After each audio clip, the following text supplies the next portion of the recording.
जय द्वारकाधीश। गुजरात राज्य में गोमती नदी और अरब सागर के तट पर स्थित है द्वारका नगरी। द्वारका धाम 7 मोक्षपुरी में से एक माना जाता है। द्वारका नाम द्वार से लिया गया है और इसे मोक्ष के प्रवेश द्वार के रूप में माना जाता है। आदि गुरु शंकराचार्य द्वारा परिभाषित 4 धाम 4 वैष्णव तीर्थ हैं। इन 4 तीर्थों में से एक भारत की पश्चिम दिशा में द्वारका का यह श्री द्वारकाधीश मंदिर है। हिंदू धर्म ग्रंथों के अनुसार भगवान श्री कृष्ण ने इसे बसाया था। यह श्री कृष्ण की कर्म भूमि रही है। समुद्री चक्रवात तथा अन्य प्राकृतिक आपदाओं के कारण द्वारका नगरी अब तक 6 बार समुद्र में डूब चुकी है। अभी हम जो देख रहे हैं वह 7वीं बार बसाई गई द्वारका है। यह शहर ऐतिहासिक और धार्मिक स्थलों के लिए जाना जाता है। यहाँ का प्रमुख आकर्षण है भगवान श्री द्वारकाधीश का मंदिर। इसे जगत मंदिर या निज मंदिर के नाम से भी जाना जाता है। द्वारकाधीश नाम का अर्थ है द्वारका के राजा, यानी भगवान श्री कृष्ण। यह मूल मंदिर श्री कृष्ण के पौत्र वज्रभ ने गोमती नदी के किनारे भगवान कृष्ण की आवासीय जगह पर बनाया था। हम आपको बता दें कि यह गोमती नदी उत्तर भारत की वह गोमती नदी नहीं है जो गंगा नदी में मिलती है।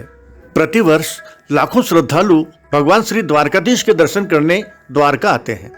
आइए आप भी चलिए।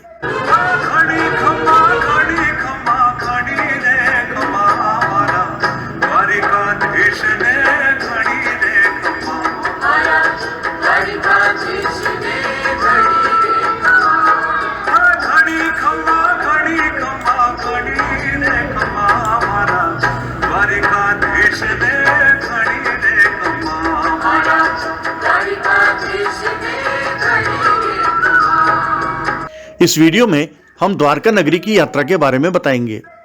द्वारका के इतिहास और महत्व पर प्रकाश डालेंगे। साथ ही द्वारका कैसे जाएं, कब जाएं, कहां ठहरें, भोजन कहां करें, दर्शन और आरती का टाइमिंग क्या है, आसपास के प्रमुख दर्शनीय स्थल कौन कौन से हैं, कितने दिन का यात्रा कार्यक्रम बनाएं, यात्रा पर कितना खर्चा होगा, द्वारका में क्या खरीदें और यात्रा से जुड़ी अन्य महत्वपूर्ण जानकारियों के बारे में बताएंगे। साथ ही बेट द्वारका भी जाएंगे। आप वीडियो के अंत तक हमारे साथ बने रहिएगा।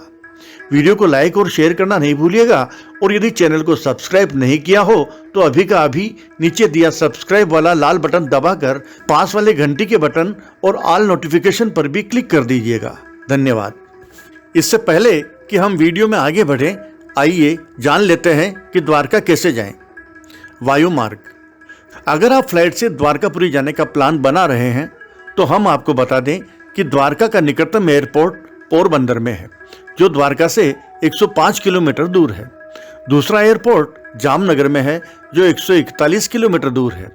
गुजरात के अहमदाबाद शहर में इंटरनेशनल एयरपोर्ट है, जहां डोमेस्टिक और इंटरनेशनल फ्लाइट्स का आवागमन बना रहता है। दिल्ली मुंबई से भी यहाँ के लिए नियमित उड़ानें हैं। द्वारका से अहमदाबाद 450 किलोमीटर दूर है। इन तीनों एयरपोर्ट से द्वारका जाने के लिए आप टैक्सी, बस या ट्रेन किसी भी यातायात साधन का उपयोग कर सकते हैं और आसानी से द्वारका पहुंच सकते हैं। पोरबंदर और जामनगर से टैक्सी चार्ज होगा करीब 2,500-3 हज़ार रुपये और अहमदाबाद से होगा लगभग 5 से 6 हज़ार रुपये। अगर आप राउंड ट्रिप करना चाहें तो करीब 11-12 रुपये प्रति किलोमीटर के हिसाब से कैब या टैक्सी अवेलेबल हो जाएगी। ट्रेन से द्वारका कैसे पहुंचे?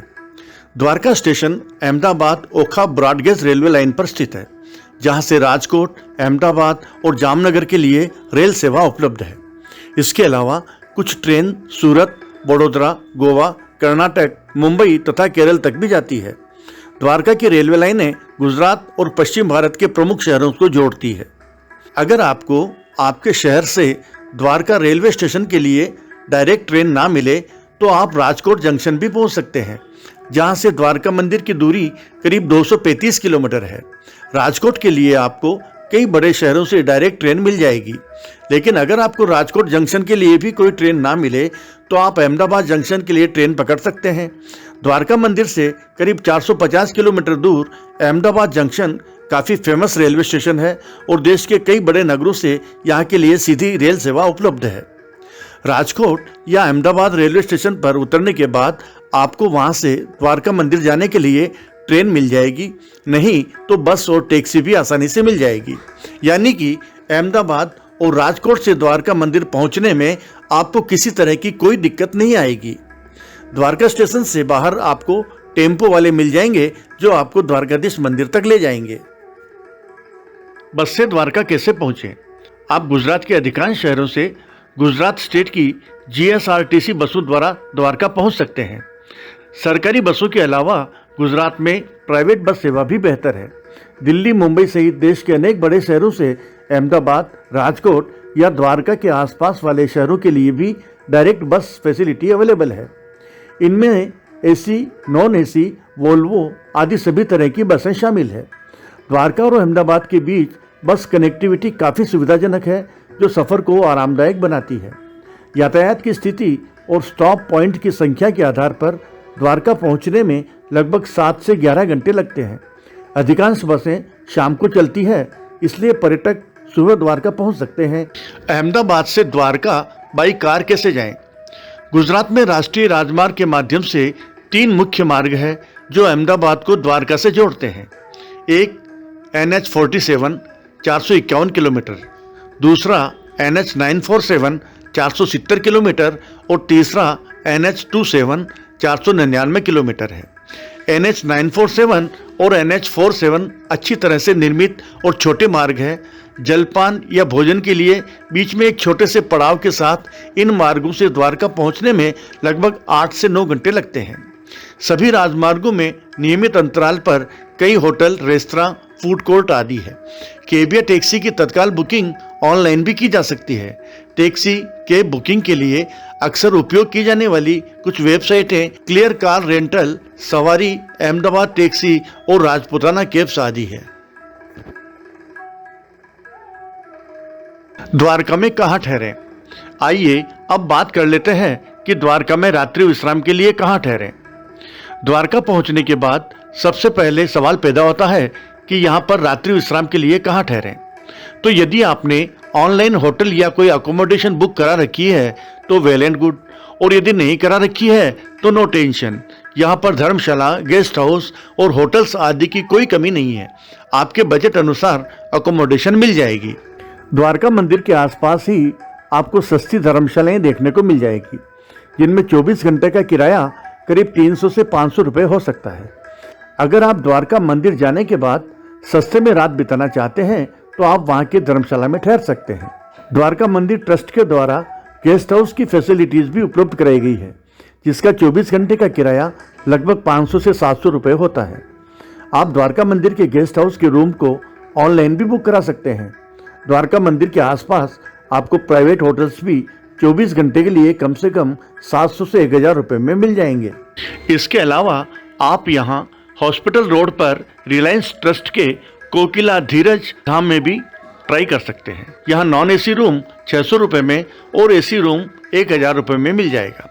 साथ ही आप हॉस्पिटल रोड पर ही circuit house, forest guest house, Toran guest house, ISKCON gate के पास द्वारकाधीश अतिथि गृह, गायत्री शक्तिपीठ अतिथि गृह, बिरला मंदिर के पास बिरला धर्मशाला, गोमती रोड पर जय रणछोड़ धर्मशाला, स्वामीनारायण टेम्पल, पटेलवाड़ी धर्मशाला, GPO के सामने बिस्रोलिया धर्मशाला और श्री माहेश्वरी सेवा कुंज में से कहीं भी ठहरने का इंतजाम कर सकते हैं। धर्मशालाओं में रूम लगभग 300 से 400 रुपये में, डॉर्मेट्री बेड 200 रुपये में और हॉल में 100 रुपये प्रति व्यक्ति ठहरने की व्यवस्था हो जाती है। इसके अलावा यहाँ आपके बजट के अनुसार इकोनॉमी और लग्जरी क्लास के भी अनेक होटल्स एंड रिसोर्ट मिल जाएंगे। आप देवभूमि द्वारका.nic.in/ अकोमोडेशन पर लॉगिन करके रूम की बुकिंग करा सकते हैं। लिंक डिस्क्रिप्शन में मिल जाएगा। अगर हम बात करें खाने पीने की, तो यहाँ पर अनेक प्योर वेजिटेरियन रेस्टोरेंट और भोजनालय है, जहाँ आप गुजराती, काठियावाड़ी, मारवाड़ी, पंजाबी, साउथ इंडियन या आपकी मनपसंद किसी भी तरह का भोजन कर सकते हैं। ज़्यादातर भोजनालयों में थाली सिस्टम है, जिसमें आपको गुजराती और काठियावाड़ी स्वादिष्ट भोजन करने का अवसर मिलता है। थाली करीब 125-150 रुपये की होती है। साथ ही आप फास्ट फूड और गुजराती ब्रेकफास्ट भी ले सकते हैं। कुछ फेमस भोजनालयों में शामिल है Srinath dining hall, Sanskriti inn restaurant, Purushottam paratha house, Govinda restaurant, Charmi restaurant, Krishna dining hall, 56 Bhog restaurant, अतिथि रेस्टोरेंट, गोमती रेस्टोरेंट, द्वारकेश भोजनालय और कृष्णा डाइनिंग हॉल आदि। यहाँ द्वारका मंदिर ट्रस्ट की तरफ से भी भोजन प्रसादालय की सुविधा है। प्रसादालय में खाना खाने का समय दिन के 11 बजे से दोपहर 2 बजे और शाम को 6 बजे से रात 9:30 बजे तक होता है। आइए अब द्वारका धाम के बारे में जानते हैं थोड़ा विस्तार से। श्री कृष्ण की द्वारका। गोमती नदी के तट पर बसा यह पौराणिक नगर द्वारका भगवान श्री कृष्ण का निवास स्थान था। जब श्री कृष्ण ने अत्याचारी राजा कंस का वध किया तो उसके ससुर जरासंध क्रोध से पागल हो गए। जरासंध ने 17 बार भगवान कृष्ण की राजधानी मथुरा पर आक्रमण किया और अपने दामाद कंस की मृत्यु का बदला लेने की कोशिश की। जरासंध के बार बार आक्रमण करने से लोगों का जीवन, व्यापार और खेती बर्बाद हो रही थी। लोगों का जीवन बचाने और बार बार के नुकसान से बचने के लिए श्री कृष्ण ने लड़ाई के मैदान को छोड़ दिया और रणछोड़ जी नाम से विख्यात हुए। यादव वंशी श्री कृष्ण ने वर्तमान में ओखा के निकट 12 योजन की भूमि पर बेट द्वारका पर अपना राज्य स्थापित किया। द्वारका एक सुनियोजित, सुव्यवस्थित, आवासीय और वाणिज्यिक शहर था, जिसमें सोने, चांदी और अन्य कीमती पत्थरों से बने महल, सुंदर उद्यान और झीलें भी थी। द्वारका को स्वर्ण का शहर कहा जाने लगा और भगवान श्री कृष्ण द्वारकाधीश के नाम से विश्व में पूजे गए। श्री कृष्ण मथुरा में पैदा हुए, पर राज उन्होंने द्वारका में किया। यहीं बैठकर उन्होंने सारे देश की बागडोर अपने हाथ में संभाली, पांडवों को सहारा दिया, धर्म की जीत कराई और शिशुपाल और दुर्योधन जैसे अधर्मी राजाओं को मिटाया। द्वारका उस जमाने में राजधानी बन गई थी। बड़े बड़े राजा यहाँ आते थे और बहुत से मामले में भगवान कृष्ण की सलाह लेते थे। कहा जाता है कि कृष्ण की मृत्यु के साथ उनकी बसाई हुई यह नगरी समुद्र में डूब गई। आज भी यहाँ उस नगरी के अवशेष मौजूद है। आदि शंकराचार्य द्वारा भी इस स्थान पर एक शारदा पीठ की स्थापना की गई थी। इस भव्य मंदिर में भगवान श्री कृष्ण के साथ साथ सुभद्रा, बलराम और रेवती, वासुदेव, रुक्मिणी और कई अन्य देवी देवताओं को समर्पित मंदिर भी है। अक्सर द्वारकाधीश मंदिर के दर्शन के लिए आने वाले श्रद्धालु गोमती नदी में स्नान करते हैं, उसके बाद ही मंदिर में प्रवेश करते हैं। आप भगवान द्वारकाधीश का मंदिर, जिसे जगत मंदिर भी कहा जाता है, के पास पहुंच जाइए। अपने जूते चप्पल स्टैंड पर खोल दीजिए। Mobile, camera, bag, plastic water बोतल, फूड आइटम्स आदि मुख्य मंदिर में ले जाना अलाउ नहीं है। उन्हें आप काउंटर पर जमा करा दीजिए और टोकन ले लीजिए। बता दें कि द्वारकाधीश मंदिर के दर्शन और प्रवेश के लिए किसी तरह का कोई शुल्क नहीं है। मंदिर में पर्यटक और श्रद्धालु दोनों ही बिना किसी प्रवेश शुल्क का भुगतान किए द्वारका के राजा श्री कृष्ण के दर्शन कर सकते हैं। दर्शनार्थियों के लिए कोई ड्रेस कोड भी नहीं है। सामान्य दिनों में दर्शन के दौरान आपको करीब 1-1.5 घंटे का समय लग सकता है। आप इस भव्य मंदिर की सुंदरता देखकर और मंदिर के शिखर पर लहराती मनमोहक विशाल ध्वजा को देखकर मुग्ध हो जाएंगे। ये मंदिर चालुक्य शैली में निर्मित है। मंदिर की 5 मंजिला इमारतें 72 स्तंभों और एक 78 मीटर ऊंचे जटिल नक्काशीदार शिखर द्वारा समर्थित है। मंदिर के शिखर पर 52 गज कपड़े से बनी ध्वजा प्रतिदिन 5 बार बदली जाती है। मंदिर के 2 प्रमुख द्वार हैं, स्वर्गारोहण जहां तीर्थयात्री प्रवेश करते हैं और मोक्ष द्वार जहां तीर्थयात्री बाहर से निकलते हैं। इसके दोनों ओर पोर्च के साथ एक चबूतरा, गर्भगृह और एक आयताकार हॉल शामिल है। दक्षिण द्वार के बाहर 56 सीढ़ियां हैं जो गोमती नदी के किनारे तक जाती है। आप द्वारकाधीश को अर्पण करने के लिए तुलसी दल, मंजरी की माला और माखन मिश्री का प्रसाद श्रद्धानुसार ले सकते हैं। आपको स्वर्ग द्वार से मंदिर के भीतर प्रवेश करना है। अगर भीड़ ज़्यादा है तो दर्शन लाइन में लगने के बाद 1 से 2 घंटे का समय द्वारकाधीश तक पहुंचने में लग सकता है। व्यर्थ की बातें करके अपना समय खराब ना करें। आप द्वारकाधीश मंदिर में खड़े हैं, मन ही मन जय श्री कृष्णा, गोपाल कृष्णा, राधे कृष्णा, जय श्री कृष्णा, हरे हरे का अपनी इच्छानुसार जाप करते रहें।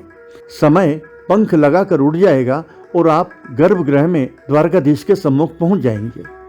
अब आपको द्वारका में विराजित लोकपालक, ब्रह्मांड नायक, राजाधिराज श्री द्वारकाधीश के दिव्य दर्शन होंगे।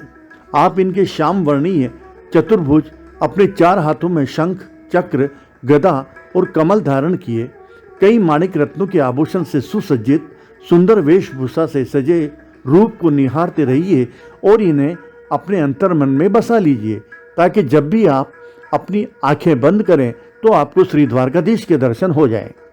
परिसर में और भी कई छोटे बड़े मंदिर हैं जिनके दर्शन करने के बाद आप मोक्ष द्वार से बाहर की ओर आ जाइए, जहां आपको गोमती नदी के दर्शन होंगे। मंदिर के भीतर ही प्रसाद घर काउंटर से आप अपने परिवार वालों और रिश्तेदारों के लिए भगवान द्वारकाधीश का प्रसाद ले जाना नहीं भूलें। प्रसाद के पैकेट 50 रुपए से 200 रुपए में मिलते हैं। दर्शन का समय। द्वारकाधीश मंदिर दर्शन के लिए सुबह 6:30 बजे से दोपहर 1 बजे तक और शाम 5 बजे से रात 9:30 बजे तक खुलता है। द्वारकाधीश मंदिर में सुबह होने वाली आरती, श्रृंगार और भोग का समय इस प्रकार है।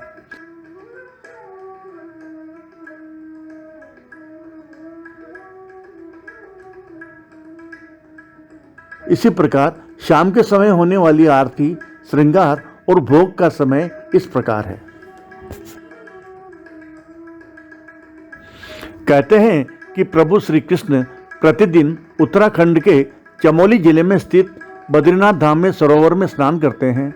स्नान करने के बाद श्री कृष्ण गुजरात के समुद्र तट पर स्थित द्वारिका धाम में अपने वस्त्र बदलते हैं। द्वारिका में वस्त्र बदलने के बाद प्रभु श्री कृष्ण ओडिशा के पुरी स्थित जगन्नाथ धाम में भोजन करते हैं। जगन्नाथ में भोजन करने के बाद प्रभु श्री कृष्ण तमिलनाडु के रामेश्वरम धाम में विश्राम करते हैं। विश्राम करने के बाद भगवान पुरी में निवास करते हैं। गोमती नदी के किनारे 9 घाट है, जहां सरकारी घाट के पास एक निष्पाप कुंड है। यहां आप गोमती नदी का दर्शन और स्नान कर लीजिए।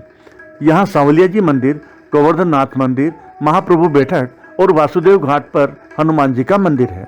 आखिर में संगम घाट आता है। यहाँ गोमती नदी का समुद्र से संगम होता है। इस संगम घाट पर नारायण जी का बहुत बड़ा मंदिर है। आप गोमती घाट के पास बने सुदामा सेतु को पार करके पंचनंदन तीर्थ आ जाइए। यह सुदामा सेतु ऋषिकेश के लक्ष्मण झूले जैसा दिखता है। यहाँ 5 पांडव के नाम पर 5 कुंड बने हैं। आप इन 5 कुंड के जल का आचमन कर लीजिए। आपको आश्चर्य होगा कि चारों तरफ समुद्र का गहरा खारा पानी होने के बावजूद भी इन कुंड के जल का स्वाद मीठा और एक दूसरे से भिन्न है। यहाँ प्राचीन लक्ष्मी नारायण मंदिर है, जिसके आंगन में अद्भुत पेड़ है। इस पेड़ के नीचे ऋषि दुर्वासा ने तपस्या की थी। द्वारका बीच। द्वारकाधीश मंदिर से करीब 1 किलोमीटर की दूरी और समुद्र नारायण मंदिर से कुछ कदमों की दूरी पर द्वारका बीच है। यहाँ दूर दूर तक फैला सफेद रेत का समुद्री तट द्वारका में आराम करने के लिए सबसे अच्छी जगह है। यहाँ आप ऊंट की सवारी का आनंद ले सकते हैं। यहाँ समुद्र की लहरें ऊंची आती है, इसलिए समुद्र में उछल कूद करते समय ज़्यादा आगे न जाएं और बच्चों का ध्यान रखें। शाम को यहाँ शांत और खूबसूरत वातावरण निर्मित हो जाता है। जन्माष्टमी उत्सव। जन्माष्टमी पर भगवान श्री कृष्ण का जन्मोत्सव द्वारकाधीश मंदिर और पूरे शहर में उत्साह एवं हर्षोल्लास के साथ मनाया जाता है। इस उत्सव के दौरान द्वारकाधीश मंदिर और द्वारका नगरी को बिल्कुल दुल्हन की तरह सजाया जाता है, जबकि मंदिर में भगवान श्री कृष्ण की मूर्ति को पानी, दूध और दही से नहलाया जाता है। उनका श्रृंगार किया जाता है और अंत में उनको पालने में विराजमान किया जाता है। इस पवित्र उत्सव के दौरान कई कार्यक्रमों का आयोजन होता है, जिसमें हजारों श्रद्धालु शामिल होते हैं। प्रमुख दर्शनीय स्थल। द्वारका में और आसपास कई महत्वपूर्ण स्थल हैं जिन्हें देखे बिना यात्रा अधूरी है। पंचनंदा तीर्थ और श्री लक्ष्मी नारायण मंदिर, ये दोनों मंदिर द्वारका मंदिर के बगल में ही हैं, जहां पर आप पैदल जा सकते हैं और दर्शन कर सकते हैं।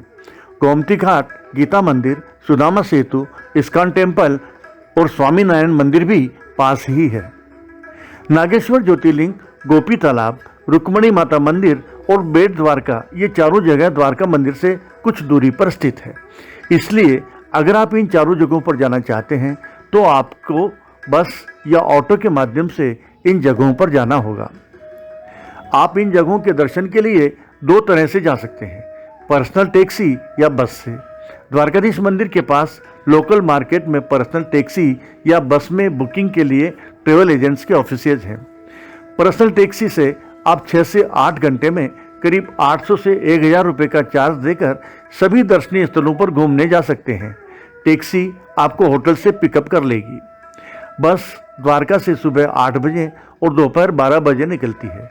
आप सुबह 8 बजे वाली बस को बुक करें, क्योंकि दोपहर 12 बजे वाली बस से जाने पर भेट द्वारका से लौटने में रात हो जाती है, जिससे आपको परेशानी हो सकती है। बस का किराया 120 से 150 रुपये तक रहता है। बस कहाँ से चलेगी इसके बारे में आप अपने होटल काउंटर से इंक्वायरी कर सकते हैं। इसके अलावा आप ऑटो से भी इन दर्शनीय स्थलों की विजिट कर सकते हैं। ऑटो का भी चार्ज करीब 700-800 रुपये हो सकता है। रुक्मणी देवी मंदिर। हम जा रहे हैं रुक्मणी देवी मंदिर, जो शहर के बाहर स्थित है। मंदिर में रुक्मणी जी की अति मनमोहक प्रतिमा आपको मंत्रमुग्ध कर देती है। रुक्मणी मंदिर का शीर्ष एक ऊंचे शिखर के रूप में है, जिस पर सुंदर कलात्मक प्रतिमाएं हैं। शिखर के ऊपर लहराता हुआ केसरिया ध्वज मंदिर की शोभा बढ़ा रहा है। मंदिर का आधार उल्टे कमल पुष्प की तरह है, जिसमें हाथियों की कतार के ऊपर बने आलों में विष्णु भगवान की प्रतिमाएं हैं। कहानी यूं है कि एक बार श्री कृष्ण व रुक्मिणी जी उनके कुल गुरु ऋषि दुर्वासा का अतिथि सत्कार करने के लिए अपने रथ में सवार होकर ऋषि को निमंत्रण देने उनके आश्रम पहुंचे। दुर्वासा ऋषि ने एक शर्त रखी कि उन्हें ले जाने वाले रथ को केवल श्री कृष्ण व रुक्मिणी ही हाँकेंगे। कृष्ण व रुक्मिणी ने उनकी मांग सहर्ष स्वीकार कर ली। रुक्मिणी जी रथ हाँकने के कुछ समय पश्चात थक गई और प्यास से व्याकुल होकर श्री कृष्ण की तरफ देखने लगी। भगवान श्री कृष्ण ने शीघ्र अपने दाहिने चरण का अंगूठा धरती पर दबाया, जिससे गंगा नदी की धार प्रकट हो गई। रानी रुक्मिणी जी ने दुर्वासा मुनि से जलपान का पूछे बिना स्वयं ही जल ग्रहण कर लिया। यह देख दुर्वासा ने क्रोधित होकर श्री कृष्ण व रुक्मिणी को बिछड़ने का श्राप दे दिया। इसलिए रुक्मिणी का मंदिर कृष्ण मंदिर से दूर यहाँ बनाया गया है। इसके साथ ही उन्होंने यहाँ की भूमि को भी बंजर हो जाने का श्राप दे डाला। इसलिए यहाँ के लोग नमक बनाकर अपना जीवन यापन करते हैं। यहाँ से जल्दी फ्री हो जाइए। इसी सफर में आगे नागेश्वर ज्योतिर्लिंग के दर्शन भी करने हैं। नागेश्वर ज्योतिर्लिंग। नागेश्वर ज्योतिर्लिंग मंदिर जाते समय आपको 2 किलोमीटर दूर से ही भगवान शिव की ध्यान मुद्रा में एक बड़ी ही मनमोहक अति विशाल प्रतिमा दिखाई देगी। यह 125 फीट ऊंची तथा 25 फीट चौड़ी प्रतिमा नागेश्वर ज्योतिर्लिंग के परिसर में स्थित है। लाइन में लगकर मंदिर में प्रवेश करने पर पहले एक सभागृह आता है। गर्भगृह सभा मंडप से निचले स्तर पर स्थित है। यहाँ से आगे तलघर जैसे गर्भगृह में श्री नागेश्वर ज्योतिर्लिंग के दर्शन होते हैं। शिवलिंग के ऊपर एक चांदी का आवरण चढ़ा हुआ है और एक चांदी के नाग की आकृति बनी हुई है। शिवलिंग के पीछे माता पार्वती की सुंदर मूर्ति स्थापित है। गोपी तालाब। नागेश्वर ज्योतिर्लिंग से करीब 5 किलोमीटर की दूरी पर एक छोटा सा तालाब गोपी तालाब है।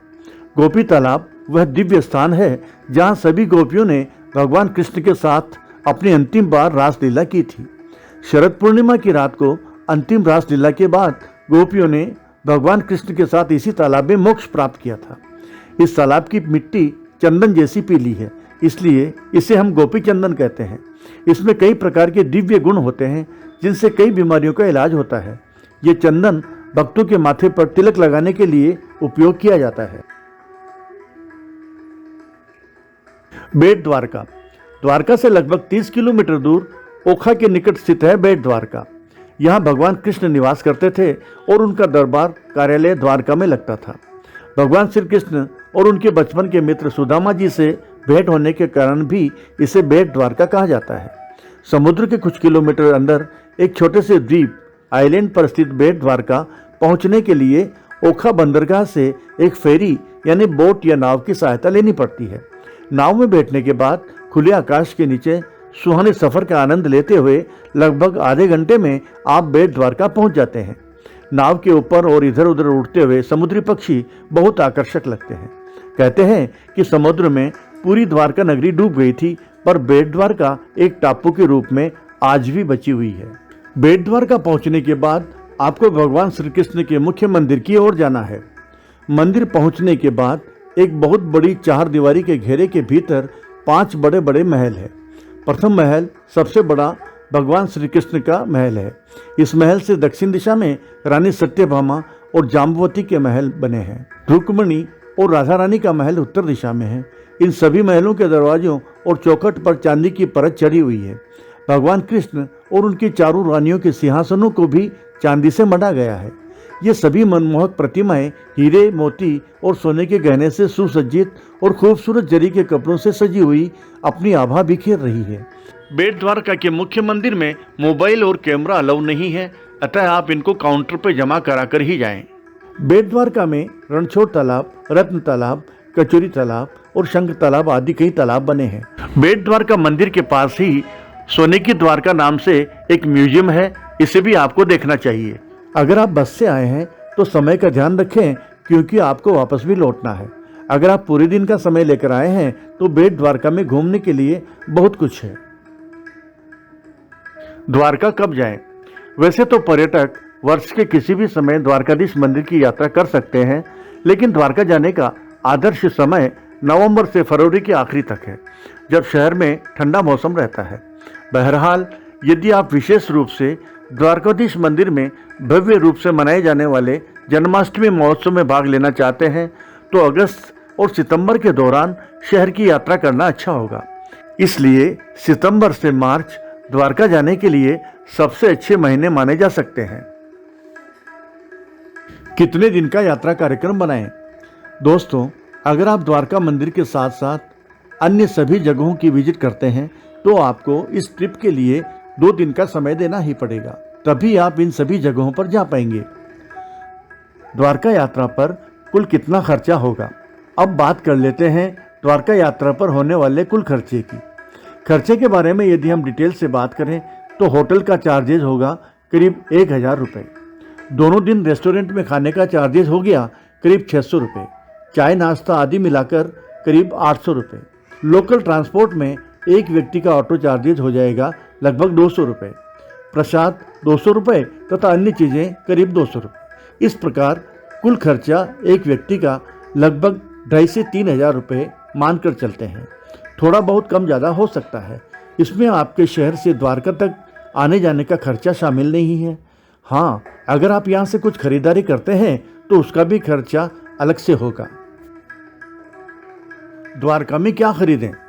यदि आप यहाँ से यादगार के तौर पर कुछ खरीदारी करना चाहते हैं तो आप पाटोला सिल्क साड़ी, कशीदाकारी युक्त जूतियाँ, पारंपरिक हस्तशिल्प वस्तुएं, गुजराती कांच कशीदाकारी युक्त घाघरा चोली तथा द्वारकाधीश भगवान की छोटी प्रतिमाएं और चित्र आदि खरीद सकते हैं। खरीदारी के प्रमुख स्थानों में बटन चौक, अनन्या माता चौक और श्री राम बाजार है। साथ ही कुछ शॉपिंग मॉल्स भी हैं जहां से आप अपनी पसंद की वस्तुएं खरीद सकते हैं। यहाँ मंदिर के आसपास भी बाजार में अनेक दुकानें हैं। यदि आप अभी तक द्वारकाधीश मंदिर नहीं गए हैं तो आपको अपने जीवन में एक बार यहाँ जरूर आना चाहिए।